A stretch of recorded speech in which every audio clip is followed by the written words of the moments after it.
So the other two things that I want to talk about, three things. So I've got a little update on Rachel Morin. All these ladies, well, Rachel went missing, but she unfortunately was found, but she was deceased. She'd been murdered. I think we'll go to, it's not really an update. I think, as I've told you recently, Rachel Morin, she was the mum who went missing on a trail, but in America. Tonight we're in Britain for Cello's case and Magneta's case, the lady in the river. Then America for this case of Rachel Morin, Australia for the case of Samantha Murphy, and Spain for the case of Anna Nechevich. So, we're going, I think you can say we're pretty global tonight with the different, but you know what? We're global, but they're similar stories, aren't they? Which is a bit sad. Anyway, going back to Rachel Morin. So she went missing after going walking or running on a nature trail in Maryland.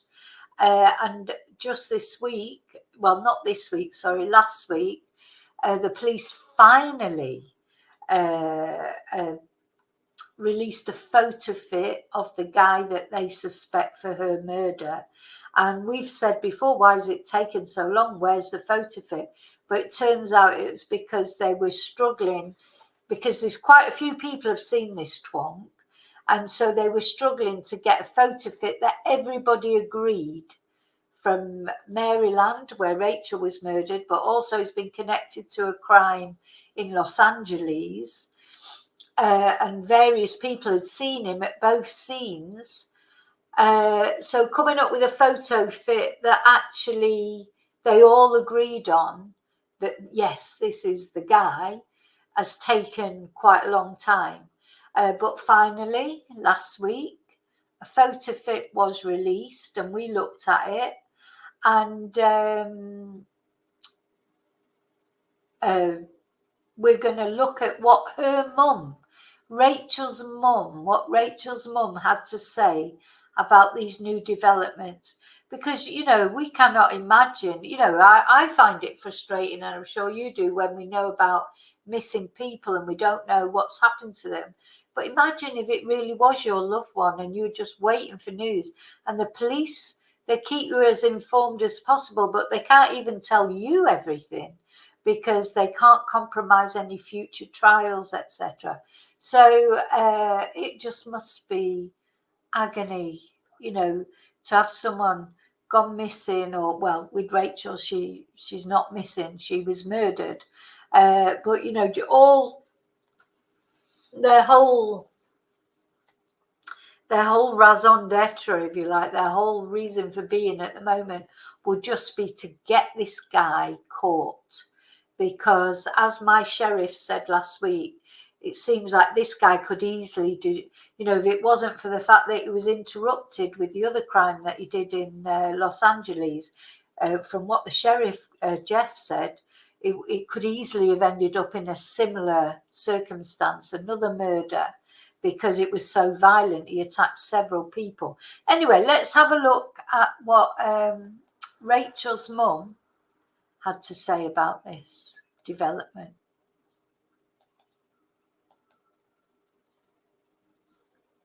Wanted in the murder of Rachel Morin, we are hearing from her mother once again. Jessica Albert sat down with her to see if she feels an arrest will soon be coming. I asked you the last time we sat down if you felt like we were getting closer to finding her killer. With all of this information out there now, do you feel like we're closer? I think in one sense we are, because now we have a face. First thing that ran to my mind was, and I'm sure it's run through everyone's mind, have I seen that person? Renewed hope for Patty Morin, the mother of Rachel Morin, now that new details have been released in her daughter's case, including the biggest lead yet, a sketch of the suspect. I mean, this sketch is almost like a photograph, isn't it? Somebody knows this guy. Somebody knows him. Somebody's either hiding him. Even if he's gone to another country, somebody's hiding him. Even if he, because he's Hispanic. So we shouldn't assume that he's an illegal immigrant just because he's Hispanic. He could be a, he could be a third generation Hispanic, but somebody knows him. That is like a photo. That is as clear as a photo. You can, God, you can just see him in his eyes, the contempt in his mouth. And they're showing him with the cap. The cap is what he left behind at the scene in Los Angeles. That's where they got the DNA from. That's how they can match the DNA from right over the other side of America to to Maryland, to the other side of America. It's the DNA that they got off the cap that he no longer has this cap because he left it at the address. And they match the DNA, but they're showing these. Not only one person will know who this man is now. How can somebody has got to dob him in. The reward is $35,000. Now, could be at the end of the day, if you're scared and you're worried about your family, yourself, your family, your own safety, because we don't know what he might be involved in. I don't think he's involved in any gangs because he hasn't got tattoos. Because gangs, if he was involved in, they tend to have all the tattoos, don't they, and everything around their neck and their face, etc. He may have a tattoo somewhere on his body, but I didn't notice one as he was coming out of that home, which I think they're going to show in a minute.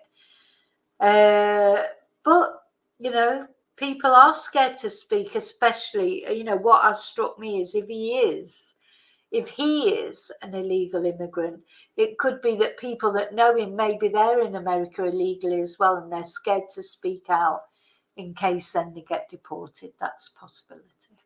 Welcome to this special edition of the Sheriff Spotlight. The Harford County Sheriff's Office gave the update last week during a 40-minute podcast episode. We now know investigators believe the suspect hid on the Ma and Pa Trail in Bel Air, attacked Rachel, and pulled her into a drainage culvert. Detectives also shared more about the March 2023 Los Angeles home invasion the suspect is linked to. They believe it was random, revealing several people were attacked in that home, including a child, and that the suspect left a hat containing his DNA behind. The sketch of the suspect was put together using the video from the LA attack, plus statements from the victims in LA and witnesses who believe they saw the suspect on the trail. Did you know any of those details prior to them releasing them? They gave us that information just before they released them. Patty understands why detectives kept these details. Yeah, because it was only when that photofit was released that we found out, because they've been playing down the thing in Los Angeles. They've been playing it down, saying it wasn't this and it wasn't that. But now we know that it was an attack, and it was an attack that Sheriff Jeff said if it hadn't been interrupted by other people that lived in that address, it could have ended up like Rachel. So, I think it was a home invasion from what they've said. Maybe it was a home invasion and he was just about to attack the young girl. Then the other people, luckily for her, there were other people in the home. They came in. But, Sheriff Jeff did say in that podcast, we listened to that podcast and we watched the interview with him. And he said that in his opinion, if that guy would not have been interrupted, that would have ended up just like the Rachel case. So that's really quite scary, isn't it? From one side of the country to the other. How's he ended up? Literally, I mean, that's a long way from one side of the country to the other. Tails close to the chest. I appreciate that they are preserving the integrity of the investigation so that it's a solid case. The new revelations, You'll be the first person to hear this, gave Patty the strength to revisit the trail recently. and I actually went to the place where they said they found her. I didn't know where it was. So we watched the other night, her brother was actually in the tunnel where Rachel was found. That I found that very profound. And now we find out that her mum also went to the place where Rachel was found, which must have been awful. Before, and I didn't want to know because it was just too painful. I went and I sat where would have been Rachel's last few minutes. It just makes me more than anything. Jessica Albert for WJZ. Sorry, 1 minute. Hey! Shh.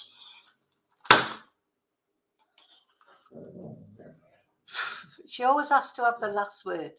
So, sorry about that. I'm going to go back a bit because you probably didn't catch the end of that. And I sat where would have been Rachel's last few minutes. It just makes me more than anything want to find this person. Jessica Albert for WJZ. Yeah. So that's it. It's not exactly an update on the case, but I just wanted to show you what a mum and dad to say. Hi, Heather. I just wanted to show you what a mum and dad to say about it all. I just can't imagine what a mum's going through. But anyway, please God, this guy needs to be caught. This guy is so dangerous, really dangerous. And, you know, wherever he is, if he's left the country, if he's still in America, he could be in Maryland, he could be in Los Angeles, he could be anywhere. He's a dangerous man.